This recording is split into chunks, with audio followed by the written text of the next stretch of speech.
ஒன்று ஹிஜ்ரத்துக்கு நபி அவர்களின் குடும்பம். ஒன்று ஹிஜ்ரத்துக்கு முன்பு நபி ஸல்லல்லாஹு அலைஹி வஸல்லம் அவர்களின் வீடு மக்காவில் இருந்தது. அதில் நபி ஸல்லல்லாஹு அலைஹி வஸல்லம் அவர்களின் மனைவி ஹதீஜா பின்த் குவைலித் ரலியல்லாஹு அன்ஹா இருந்தார்கள். நபி ஸல்லல்லாஹு அலைஹி வஸல்லம் தங்கள் 25வது வயதில் 40 வயது நிரம்பிய ஹதீஜா ரலியல்லாஹு அன்ஹா அவர்களை மணமுடித்தார்கள். அவர்கள் உயிருடன் இருக்கும் வரை நபி ஸல்லல்லாஹு அலைஹி வஸல்லம் வேறு யாரையும் மணமுடிக்கவில்லை. ஹதீஜா ரலியல்லாஹு அன்ஹா அவர்களின் மூலமாக நபி ஸல்லல்லாஹு அலைஹி வஸல்லம் அவர்களுக்கு பல ஆண் பிள்ளைகளும் பெண் பிள்ளைகளும் பிறந்தனர். ஆண் குழந்தைகள் யாரும் உயிருடன் இருக்கவில்லை. பெண் பிள்ளைகள் ஸைனப், ருக்கையா, உம்மு குல்சூம், ஃபாத்திமா ரலியல்லாஹு அன்ஹா ஆகியோர் ஆவர். ஹிஜ்ரத்துக்கு முன்பாக அபுல் ஆஸ் இப்னு ரபியாவுக்கு ஸைனபை நபி ஸல்லல்லாஹு அலைஹி வஸல்லம் மணமுடித்து வைத்தார்கள். இவர் ஸைனபுடைய சிறிய தாயாரின் மகனாவார். ருக்கையா, உம்மு குல்சூம் ஆகிய இருவரையும் ஒருவர் பின் ஒருவராக உஸ்மானுக்கு மணமுடித்து வைத்தார்கள். பத்ர், உஹுத் போர்களுக்கு இடைப்பட்ட காலத்தில் ஃபாத்திமாவை அலிக்கு மணமுடித்து தந்தார்கள். ஃபாத்திமாவுக்கு ஹசன், ஹுசைன், ஸைனப், உம்மு குல்சூம் என்ற 4 பிள்ளைகள் இருந்தார்கள். மற்ற ஈமான் கொண்டவர்களை விட நபி ஸல்லல்லாஹு அலைஹி வஸல்லம் அவர்களுக்கு பல காரணங்களை முன்னிட்டு 4க்கும் மேற்பட்ட திருமணங்கள் செய்வது ஆகுமானதாக இருந்தது. நபி ஸல்லல்லாஹு அலைஹி வஸல்லம் 13 திருமணங்கள் செய்திருந்தார்கள். அதில் கதீஜாவும் ஏழைகளின் தாய் என புகழப்பட்ட ஸைனப் பின்த் குஸைமாவும் நபி ஸல்லல்லாஹு அலைஹி வஸல்லம் உயிருடன் வாழ்ந்த காலத்திலேயே மரணித்து விட்டார்கள். ஏனைய 9 மனைவிகள் உயிருடன் இருக்கும்போது நபி ஸல்லல்லாஹு அலைஹி வஸல்லம் மரணமானார்கள். மற்ற 2 பெண்களை மணமுடித்து பிறகு பிரிந்து விட்டார்கள். 2 சௌதா பின்த் ஜம்ஆ ரலியல்லாஹு அன்ஹா. கதீஜா ரலியல்லாஹு அன்ஹா அவர்கள் இறந்து ஒரு மாதத்துக்கு பின் நபித்துவத்துடைய 10ஆம் ஆண்டு ஷவ்வால் மாதத்தில் இவர்களை மணமுடித்தார்கள். ஒன்றுவிட்ட சகோதரின் மகன் சக்ரான் இப்னு அம்ருக்கு இவரை மணமுடித்து தரப்பட்டிருந்தது. அவரின் மரணத்துக்கு பின் நபி ஸல்லல்லாஹு அலைஹி வஸல்லம் சௌதாவை மணமுடித்தார்கள். இவர்கள் ஹிஜ்ரி 54 ஷவ்வால் மாதம் மதீனாவில் மரணமடைந்தார்கள். 3 ஆயிஷா பின்த் அபூபக்கர் ரலியல்லாஹு அன்ஹா.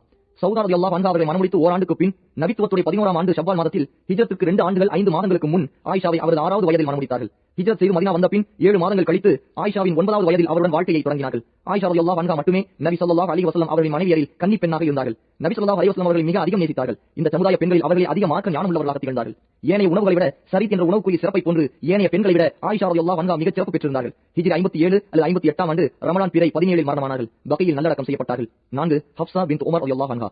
இவரது கணவர் குனைஸ் இப்னு ஹுதைஃபா ஸஹ்மி ரலியல்லாஹு அன்ஹு பத்ர் உஹுதுக்கு இடைப்பட்ட காலத்தில் மரணமாகிவிடவே இவர் விதவையானார். இத்தா முடிந்து ஹிஜ்ரி 3 ஷாபான் மாதத்தில் இவரை நபி ஸல்லல்லாஹு அலைஹி வஸல்லம் மணமுடித்துக் கொண்டார்கள். ஹப்ஸா ரலியல்லாஹு அன்ஹா ஹிஜ்ரி 45இல் ஷாபான் மாதம் தமது 60வது வயதில் மரணமானார்கள். இவர்களும் பகையில் அடக்கம் செய்யப்பட்டது. 5 ஸைனப் பின்த் குஸைமா ரலியல்லாஹு அன்ஹா. இவர் ஹிலால் இப்னு ஆமீர் இப்னு ஸஹ்ஸாவின் குடும்பத்தைச் சார்ந்தவர். இவர் ஏழைகள் மீது அதிகம் இரக்கமும் கருணையும் உடையவராக இருந்ததால் உம்முல் மசாகீன் ஏழைகளின் தாய் என சிறப்பித்து கூறப்பட்டார். இவர் அப்துல்லா இப்னு ஜஹ்ஷின் மனைவியாக இருந்தார். கணவர் உஹுத் போரில் ஷஹீதான பின்பு அவரை நபி ஸல்லல்லாஹு அலைஹி வஸல்லம் ஹிஜ்ரி 4இல் மணமுடித்தார்கள். மணமுடித்து ஏறக்குறைய 3 மாதங்கள் கழித்து ரபியுல் அவ்வல் மாதத்தில் மரணமடைந்தார். நபி ஸல்லல்லாஹு அலைஹி வஸல்லம் அவருக்கு தொழ வைத்து பகையில் அடக்கம் செய்தார்கள். 6வது உம்மு சலமா ஹிந்த் பின்த் அபு உமையா ரலியல்லாஹு அன்ஹா. இவர் அபு சலமாவின் மனைவியாக இருந்தார். அந்த தம்பதியருக்கு நிறைய பிள்ளைகள் இருந்தார்கள். ஹிஜ்ரி 4 ஜுமாதா அல் ஆஹிராவில் அபு சலமா ரலியல்லாஹு அன்ஹு மரணமானார். அதே ஆண்டு ஷவ்வால் மாத கடைசியில் நபி ஸல்லல்லாஹு அலைஹி வஸல்லம் உம்மு சலமாவை மணமுடித்தார்கள். இவர் மார்க்க ஞானமும் நுண்ணறிவும் கொண்ட பெண்ணாக திகழ்ந்தார்கள். இவர்கள் ஹிஜ்ரி 59 சிலரின் கூற்றுப்படி ஹிஜ்ரி 62 தமது 84வது வயதில் மரணமடைந்தார்கள். இவரையும் வகையில் அடக்கம் செய்யப்பட்டது. 7 ஸைனப் பின்த் ஜஹ்ஷ் இப்னு ருபாப் ரலியல்லாஹு அன்ஹா. இவர் அஸத் இப்னு குஸைமாவின் குடும்பத்தைச் சார்ந்தவர். நபி ஸல்லல்லாஹு அலைஹி வஸல்லம் அவர்களின் வளர்ப்பு மகனான ஸைத் இப்னு ஹாரிஸாவின் மனைவியாக இருந்தார். ஸைத் ரலியல்லாஹு அன்ஹு தலாக் கொடுத்து இத்தா காலம் முடிந்தவுடன் நபி ஸல்லல்லாஹு அலைஹி வஸல்லம் அவர்களுக்கு அவரை அல்லாஹ் மணமுடித்து வைத்ததாக பின்வரும் வசனத்தில் கூறுகிறான். ஸைத் என்பவர் மனம் மாறி தன் மனைவியை தலாக் கூறிவிட்ட பின்னர் நாம் அந்த பெண்ணை உங்களுக்கு திருமணம் செய்து வைத்தோம். அல் குர்ஆன் அத்தியாயம் 33 வசனம் 37. வளர்ப்பு மகன் தொடர்பான சட்டங்கள் அத்தியாயம் அஹ்ஸாபில் இறக்கப்பட்டன. அதனை அடுத்து பார்ப்போம். ஹிஜ்ரி 5 சிலரின் கூற்றுப்படி ஹிஜ்ரி 4 துல்காதா மாதம் நபி ஸல்லல்லாஹு அலைஹி வஸல்லம் ஸைனப் ரலியல்லாஹு அன்ஹா அவர்களை திருமணம் செய்தார்கள். இவர் அதிகம் தர்மம் செய்பவராகவும் அதிகம் வணக்கம் புரிபவராகவும் விளங்கினார். தங்கள் 53வது வயதில் ஹிஜ்ரி 20இல் மரணம் எய்தினார்கள். நபி ஸல்லல்லாஹு அலைஹி வஸல்லம் அவர்களின் மனைவியரில் நபியை அடுத்து மரணம் எய்தியவர்களில் இவரை முதலாமவர். இவருக்கு உமர் ரலியல்லாஹு அன்ஹு தொழுகை நடத்தி பக்கீயில் அடக்கம் செய்தார்கள். 8 ஜுவைரியா பின்த் அல் ஹாரிஸ் ரலியல்லாஹு அன்ஹா. இவரின் தந்தை ஹாரிஸ் குஜா கோத்திரத்தைச் சேர்ந்த முஸ்தலக் கிளையினரின் தலைவராவார். நபி ஸல்லல்லாஹு அலைஹி வஸல்லம் பனு முஸ்தலக் மீது படையெடுத்த போது கைதியான இவர் சாபித் இப்னு கைஸ் இப்னு ஷம்மாஸ் ரலியல்லாஹு அன்ஹு என்ற நபித்தோழருக்கு கனிமா வெற்றி பொருளில் பங்காக கிடைத்தார். இவரை சில தொகைகள் பெற்றுக்கொண்டு உரிமையிட சாபித் முடிவு செய்தார். அத்தொகையை நபி ஸல்லல்லாஹு அலைஹி வஸல்லம் செலுத்திவிட்டு ஹிஜ்ரி 6 சிலரின் கூற்றுப்படி ஹிஜ்ரி 5 ஷாபானை மணமுடித்துக் கொண்டார்கள். இந்த திருமணத்தால் நபி ஸல்லல்லாஹு அலைஹி வஸல்லம் அவர்களின் மனைவியின் உறவினர்களை எப்படி அடிமையாக வைத்திருப்போம் என்று எண்ணி முஸ்லிம்கள் தங்களிடம் அடிமையாக இருந்த 100 பனு முஸ்தலக் குடும்பத்தார்கள் அனைவரையும் விடுதலை செய்து விட்டார்கள். எனவே தனது சமூகத்தாருக்கு அல்லாஹ்வின் அருள் பொருந்திய பெண்ணாக இவர் விளங்கினார். தனது 65வது வயதில் ஹிஜ்ரி 56 சிலரின் கூற்றுப்படி ஹிஜ்ரி 55 ரபியுல் அவ்வல் மாதத்தில் மரணமடைந்தார். 9 உம்மு ஹபீபா ரம்லா பின்த் அபு சுஃபியான் ரலியல்லாஹு அன்ஹா. இவர் உபைதுல்லா இப்னு ஜஹ்ஷின் மனைவியாக இருந்தார். அவர் மூலம் ஹபீபா என்ற பெண் குழந்தை பிறந்ததால் உம்மு ஹபீபா என்று அழைக்கப்பட்டார். இவர் தனது கணவருடன் ஹபஷாவுக்கு ஹிஜ்ரத் செய்து சென்றார். அங்கு உபைதுல்லா கிறிஸ்தவராக மாறினார். சில காலத்துக்கு பின் அங்கேயே இறந்து போனார். உம்மு ஹபீபா ரலியல்லாஹு அன்ஹா இஸ்லாமின் நிலையாக இருந்தார்கள். ஹிஜ்ரி 7 முஹர்ரம் மாதத்தில் அம்ர் இப்னு உமையா லம்ரி என்ற தோழரை மன்னர் நஜ்ஜாஷியிடம் அனுப்பி அங்குள்ள முஸ்லிம்களை அழைத்து வர சொன்னபோது உம்மு ஹபீபாவை மணமுடிக்கும் விஷயமாகவும் நஜ்ஜாஷியிடம் கொடுக்கப்பட்ட கடிதத்தில் நபி ஸல்லல்லாஹு அலைஹி வஸல்லம் குறிப்பிட்டிருந்தார்கள். அவர் நபி ஸல்லல்லாஹு அலைஹி வஸல்லம் சார்பாக 400 திர்ஹம்கள் மகர் கொடுத்து உம்மு ஹபீபாவை நபி அவர்களுக்கு மணமுடித்து வைத்து ஷுரஹ்பீல் இப்னு ஹஸ்னா என்ற தோழருடன் அனுப்பி வைத்தார். இந்த குழுவினர் நபி ஸல்லல்லாஹு அலைஹி வஸல்லம் கைபர் போரில் ஈடுபட்டிருந்த போது அங்கு வந்தார்கள். போரிலிருந்து திரும்பிய பின் நபி ஸல்லல்லாஹு அலைஹி வஸல்லம் இவருடன் வாழ்க்கையை தொடங்கினார்கள். ஹிஜ்ரி 42இல் இவர் மரணம் எய்தினார். சிலர் ஹிஜ்ரி 44 என்றும் சிலர் 50 என்றும் கூறுகின்றார்கள். 10 சஃபியா பின்த் ஹை ரலியல்லாஹு அன்ஹா. இஸ்ரவேலர்களின் பனு நலீர் கூட்டத்தாருடைய தலைவரின் மகள். கைபர் போரில் கைதியானார். இவரை நபி ஸல்லல்லாஹு அலைஹி வஸல்லம் தனக்காக எடுத்துக்கொண்டு இஸ்லாமுக்கு வரும்படி அழைத்தார்கள். அவர் அதை ஏற்றுக்கொள்ளவே நபி ஸல்லல்லாஹு அலைஹி வஸல்லம் அவை உரிமை விட்டு கைபரிலிருந்து திரும்பும்போது ஹிஜ்ரி 7இல் மணமுடித்துக் கொண்டார்கள். மதீனாவுக்கு செல்லும் வழியில் கைபரிலிருந்து 12 மைல் தொலைவில் உள்ள சத்து ஸஹ்பா என்னும் இடத்தில் இவருடன் நபி ஸல்லல்லாஹு அலைஹி வஸல்லம் வாழ்க்கையை தொடங்கினார்கள். 11 மைமுனா பின்த் ஹாரிஸ் ரலியல்லாஹு அன்ஹா. இவர் உம்முல் ஃபضل லுபாபா பின்த் ஹாரிஸின் சகோதரி ஆவார். நபி ஸல்லல்லாஹு அலைஹி வஸல்லம் உம்ரத்துல் கலாவை முடித்து திரும்பும்போது ஹிஜ்ரி 7 துல்காதாவில் இவரை மணமுடித்தார்கள். மக்காவிலிருந்து 9 மைல் தொலைவில் உள்ள ஸரீஃப் என்ற இடத்தில் இவருடன் நபி ஸல்லல்லாஹு அலைஹி வஸல்லம் இல்லற வாழ்வை தொடங்கினார்கள். ஹிஜ்ரி 61இல் இதே ஸரீஃப் என்ற இடத்திலேயே இவர் மரணமடைந்தார். அங்கேயே அடக்கம் செய்யப்பட்டார். மரணமடைந்த ஆண்டு சிலர் ஹிஜ்ரி 38 என்றும் சிலர் 63 என்றும் கூறுகிறார்கள். ஆக மேற்கூறிய 13 பெண்களை நபி ஸல்லல்லாஹு அலைஹி வஸல்லம் மணமுடித்து வாழ்க்கை நடத்தினார்கள். இவர்களை கதீஜா, ஸைனப் பின்த் உஸைமா ரலியல்லாஹு அன்ஹா ஆகிய இருவரும் நபி ஸல்லல்லாஹு அலைஹி வஸல்லம் வாழும்போதே மரணமானார்கள். மற்ற மனைவிமார்கள் அனைவரும் வாழும்போது நபி ஸல்லல்லாஹு கிலா குடும்பத்தைச் சேர்ந்த ஒரு பெண்ணையும் கிந்தா குடும்பத்தைச் சேர்ந்த ஜுவைனியா என்ற பெண்ணையும் நபி ஸல்லல்லாஹு அலைஹி வஸல்லம் மணமுடித்தார்கள். ஆனால் அவர்களுடன் வாழ்க்கை நடத்தவில்லை. இது தொடர்பான பல மாறுபட்ட கருத்துகள் உள்ளன. அவற்றை இங்கு விவரிக்க இயலாது. நபி ஸல்லல்லாஹு அலைஹி வஸல்லம் அவருக்கு இரு அடிமை பெண்கள் இருந்தார்கள். ஒன்று மன்னன் முகௌகிஸ் வழங்கிய மாரியா கிஃப்தியா. நபி ஸல்லல்லாஹு அலைஹி வஸல்லம் அவர்கள் மூலம் இவருக்கு இப்ராஹிம் என்ற ஆண் மகவு பிறந்து பால பருவத்திலேயே ஹிஜ்ரி 10 ஷவ்வால் பிறை 28 அல்லது 29 கிபி 632 ஜனவரி 27 இறந்துவிட்டது. இரண்டாவது அடிமை ரைஹானா பின்த் ஸைத். இவர் பனு நலீர் அல்லது பனு குரைலா சமூகத்தைச் சேர்ந்தவர். பனு குரைலாவுடன் போரில் கைது செய்யப்பட்ட இந்த பெண்ணை நபி ஸல்லல்லாஹு அலைஹி வஸல்லம் தனது பங்கில் எடுத்துக்கொண்டார்கள். இவை உரிமையிட்ட பிறகு நபி ஸல்லல்லாஹு அலைஹி வஸல்லம் மணமுடித்தார்கள். எனவே இவர் நபி ஸல்லல்லாஹு அலைஹி வஸல்லம் அவர்களின் மனைவியாகி விடுகிறார் என்று வேறு சிலர் கூறுகிறார்கள். அறிஞர் இப்னுல் கையிம் ரஹ்மத்துல்லாஹி அலைஹி முந்திய கூற்றை ஏற்றமானது என்கின்றார். அபு உபைதா ரஹ்மத்துல்லாஹி அலைஹி என்ற அறிஞர் மேலும் 2 அடிமை பெண்கள் நபி ஸல்லல்லாஹு அலைஹி வஸல்லம் அவர்களிடம் இருந்தார்கள். ஒருவர் ஜமீலா, இவர் போர் கைதியாக கிடைத்தவர். மற்றொருவர் பெயர் தெரியவில்லை. அவரை ஸைனப் பின்த் ஜக்ஷ் நபி அவர்களுக்கு அன்பளிப்பாக வழங்கினார்கள் என்கின்றார்கள். ஆதாரம் ஜாதுல் மஆத். பலதார மனம் புரிந்தது ஏன்? நபி ஸல்லல்லாஹு அலைஹி வஸல்லம் நல்ல உடல் வலிமையும் திட ஆத்திரமும் கொண்ட வாலிப காலத்தில் தன்னை விட 15 வயது அதிகமான கதீஜா ரலியல்லாஹு அன்ஹா அவர்களுடன் ஏறக்குறைய 30 ஆண்டுகள் வாழ்ந்தார்கள். கதீஜா ரலியல்லாஹு அன்ஹா மரணமான பின்பே சௌதாவை மணமுடித்தார்கள். இவரும் வயதில் நபி ஸல்லல்லாஹு அலைஹி வஸல்லம் அவர்களை விட மூத்தவராக இருந்தார். அதற்கு பின் தனது வயோதிக காலத்தில்தான் பல திருமணங்களை செய்தார்கள். இதை நன்கு சிந்திப்பவர் நபி ஸல்லல்லாஹு அலைஹி வஸல்லம் பல திருமணங்களை செய்தது அதிக ஆசையை நிறைவேற்றிக் கொள்வதற்காகத்தான் என்று அறவே கூற முடியாது. மாறாக அதற்கு பல உயர்ந்த உன்னத நோக்கங்கள் இருந்திருக்க வேண்டும் என அறியலாம். அபூபக்கர் ரலியல்லாஹு அன்ஹு அவர்களின் மகள் ஆயிஷாவையும் உமர் ரலியல்லாஹு அன்ஹு அவர்களின் மகள் அஃப்ஸாவையும் நபி ஸல்லல்லாஹு அலைஹி வஸல்லம் மணமுடித்து அபூபக்கர் ரலியல்லாஹு அன்ஹு உமர் ரலியல்லாஹு அன்ஹு ஆகிய இருவருடனும் உறவை பலப்படுத்திக் கொண்டார்கள். இவ்வாறு அலி ரலியல்லாஹு அன்ஹு அவர்களுக்கு தனது மகள் ஃபாத்திமாவையும் உஸ்மான் ரலியல்லாஹு அன்ஹு அவர்களுக்கு தங்களது மகள் ருக்கையா பின்னர் உம்மு குல்சூமையும் மணமுடித்து கொடுத்து உறவை செம்மைப்படுத்திக் கொண்டார்கள். இந்த நால்வரும் இஸ்லாமுடைய வளர்ச்சிக்காக பல இக்கட்டான நேரங்களில் உடல் பொருள் தியாகங்கள் புரிந்து இஸ்லாமுக்கு வெற்றியை தேடி தந்தவர்கள். எனவே இந்த நால்வருடன் மக்கள் அனைவரும் நல்லுறவுகளை ஏற்படுத்திக் கொள்ள வேண்டும் என்று இந்த திருமணங்கள் மூலம் நபி ஸல்லல்லாஹு அலைஹி வஸல்லம் முஸ்லிம்களுக்கு சுட்டிக்காட்டுகிறார்கள். அரபியர்கள் பண்டைக்கால வழக்கப்படி மாமனார் வீட்டு உறவை பெரிதும் மதித்தார்கள். இவ்வுறவு பல மாறுபட்ட குடும்பங்களுக்கு இடையில் நெருக்கத்தை உண்டு பண்ணுவதற்குரிய வழிகளில் ஒன்றாக இருந்தது. மாமனார் வீட்டு உறவுகளுடன் சண்டையிடுவதையும் போர் புரிவதையும் தங்களுக்கு மகா கேவலமாகவும் இழுக்காகவும் கருதினார்கள். பல மாறுபட்ட வம்சங்களிலிருந்து நபி ஸல்லல்லாஹு அலைஹி வஸல்லம் தங்கள் திருமணங்களை செய்து அந்த வம்சங்களுக்கு இடையே உள்ள பகைமையையும் கோபத்தையும் தணிக்க முயற்சி செய்தார்கள். எடுத்துக்காட்டாக உம்மு சலமா ரலியல்லாஹு அன்ஹா இவர் மக்ஜூம் கிளையைச் சேர்ந்தவர். அபூ ஜஹலும் காலித் இப்னு வலீதும் இதே கிளையைச் சேர்ந்தவர்கள்தான். அபூ ஜஹல் பத்ர் போரில் கொல்லப்பட்டான். நபி ஸல்லல்லாஹு அலைஹி வஸல்லம் அவர்களை பல போர்களில் எதிர்த்து வந்த காலித் இப்னு வலீத் ரலியல்லாஹு அன்ஹு தனது கிளையைச் சேர்ந்த ஒரு பெண்ணை நபி ஸல்லல்லாஹு அலைஹி வஸல்லம் மணமுடித்துக் கொண்டதால் தனது எதிர்ப்பை கைவிட்டு குறுகிய காலத்திற்குள் நபி அவர்களிடம் வந்து இஸ்லாமை ஏற்றார். இவ்வாறே உம்மு ஹபீபா ரலியல்லாஹு அன்ஹா அவர்களை திருமணம் செய்தார்கள். இவர் அபூ சுஃபியானின் மகளாவார். அபூ சுஃபியான் இஸ்லாமுக்கும் முஸ்லிம்களுக்கும் செய்த கொடுமைகள் அனைவரும் அறிந்ததே.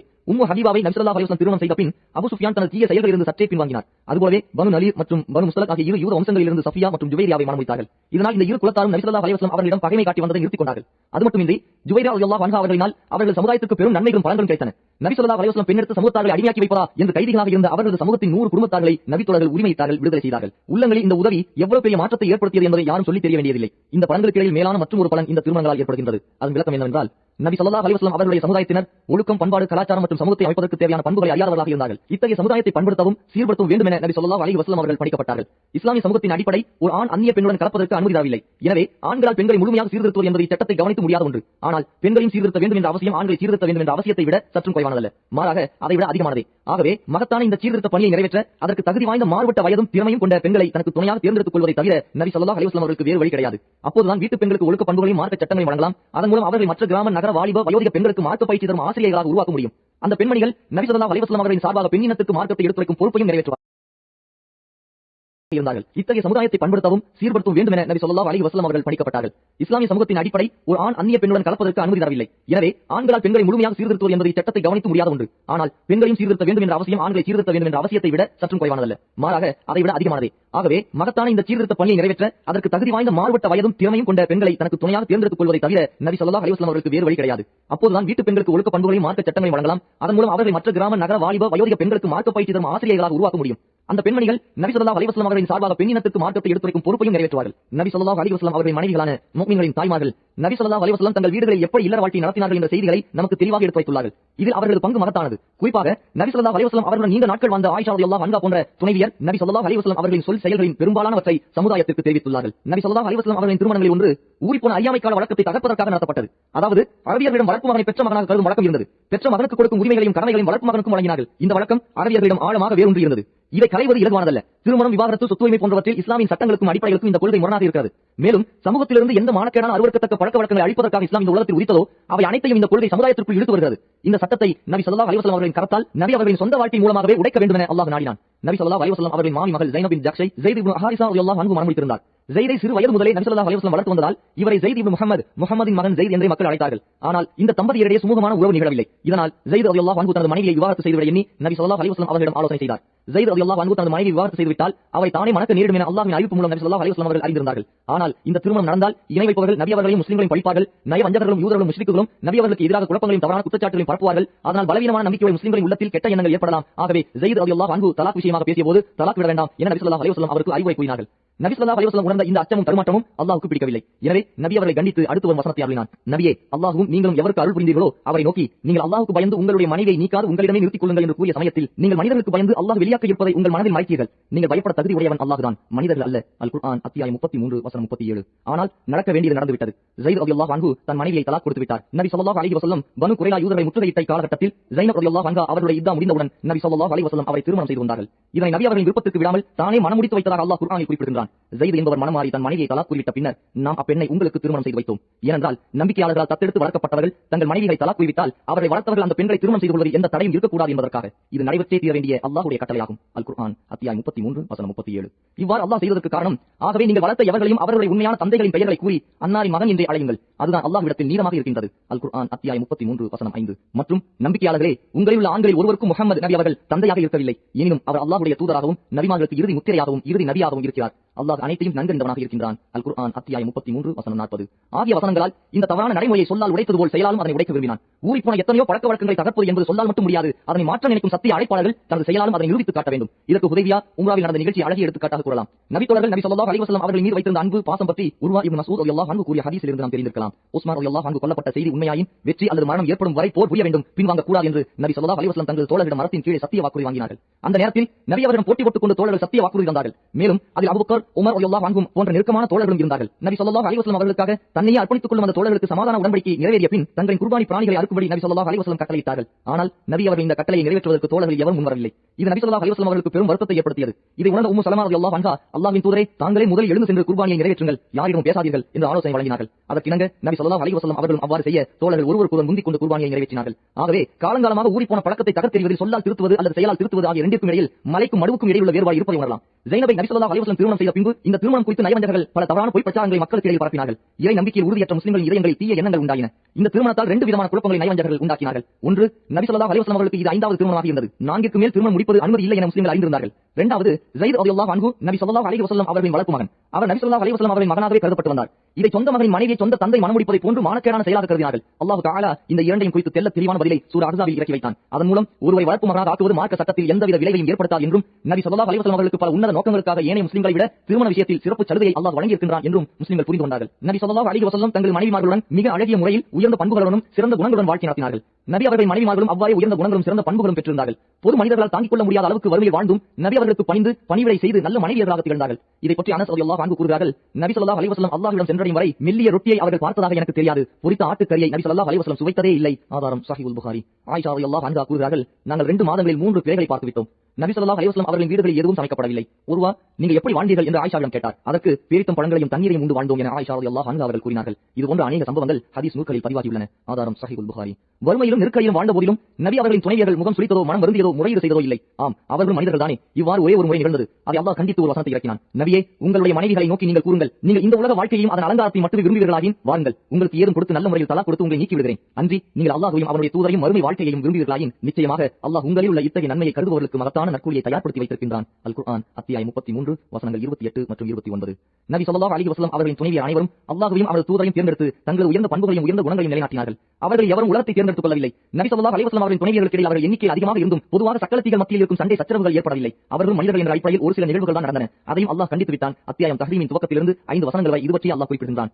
இறுதியில் பலதார மனங்களின் அடிப்படையை பற்றி ஆழமாக நாம் ஆராய்ச்சி செய்ய வேண்டிய அவசியமே இல்லை. இந்த பலதார மனங்களை கடுமையாக விமர்சிக்கும் ஐரோப்பியர்களின் வாழ்க்கையையும் அவர்கள் படும் சிரமங்களையும் துன்பங்களையும் அவர்கள் புரியும் குற்றங்களையும் செய்யும் அசிங்கங்களையும் இந்த நேரிய அடிப்படையிலிருந்து விலகியதால் அவர்கள் அனுபவிக்கும் மன உளைச்சல்களையும் துயரங்களையும் ஆழிய கண்ணோட்டத்துடன் ஆராய்ந்து பார்த்தால் பலதார மனம் மிக அவசியமானதும் இன்றியமையாததும் மிகச் சரியான தீர்வு எனவும் விளங்கிக் கொள்ளலாம். அறிவுடையோருக்கு இது நல்லது ஒரு படிப்பினை உண்டு.